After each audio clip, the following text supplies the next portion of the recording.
Our next guest set out on a mission 5 years ago to visit every country in the world without using an airplane. Starting in his home country, Denmark, Thor Peterson is now in Israel, his 155th country. And lucky for us, Thor stopped by the studio to tell us about his travels. Thank you so much for being here today, Thor. Thank you for having me. And first of all, everyone dreams of quitting their jobs and going out to explore. What inspired you to do this big step, and why no airplanes? Well, I can answer that very quickly. It started in 2013 when we discovered no one in history has gone to every single country in the world completely without flying. And I've always grown up between idols of different adventurers going to the North Pole, South Pole, these things first. And I thought this would be an amazing opportunity to do something with my life and put myself and rank myself between some of these adventurers. And today the project inspires, it educates, it motivates, it entertains people all around the world. So it has gone the right way. It must be pretty expensive to be going all around the world. How do you afford this, and what's your budget day to day? Well, my budget is surprisingly low. It's only $20 per day. Wow. This is $20 to cover 4 elements. That's transportation, accommodation, my meals, and my visas.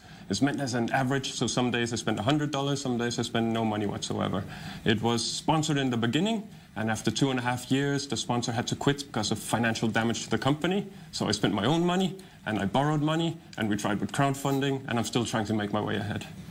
Well, Israel wasn't your first stop here in the Middle East. What has it been like going through this region? Israel is basically my last country in the Middle East.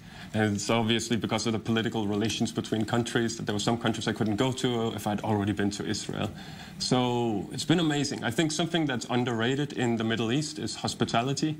I think quite often we watch the media and we hear these horrible stories and terrorism and Daesh and so on. But there are so many ordinary people, and hospitality is almost rampant in this part of the world. So it's been great. This brings us to one of our other topics. You're doing a platform to try and show people some of the good that's happening in the world, and you've traveled to some countries where maybe the media would say it isn't so safe. Can you tell us about what you're trying to spread with this message? Well, I think the media has a point, absolutely. You know, the world is not an entirely safe place, and there are things that we need to shine some focus on. But the majority of this planet we live on is just people stuck in traffic and taking selfies and watching Game of Thrones and talking about Donald Trump and barbecue and family and school and so on. So I'm trying to put some more focus on all the ordinary things and kind of pull some of the walls a little bit down and just open up and say that chances are you go into a bus, it's not going to be full of terrorists, and chances are you go to a country, not everyone's going to have a strange disease. So a couple of key examples is that Sudan has more pyramids than Egypt does, and it has a beautiful coastline at the Red Sea. Somalia had the fastest internet I found anywhere on this planet so far, and they also had cave paintings that were 10,000 years old. So in this way, I try to enlighten people and show them things they don't know about the world.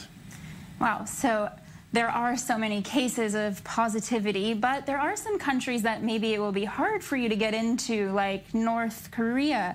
How are you planning to get around some of these troubles? Well, I've been traveling for nearly 5 years now, and I've reached more than 150 countries, and I believe that I have most of the difficult and complicated countries behind me now.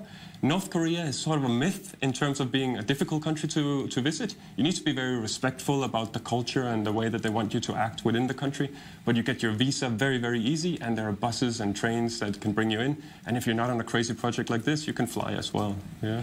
Well, we don't have much time left, so I just want to hear really quickly, what was your favorite place you've been so far? Where should we go on our next vacation? Well, I'll really quickly say the project is named Once Upon a Saga, and if anyone wants to find it online, it's Once Upon a Saga.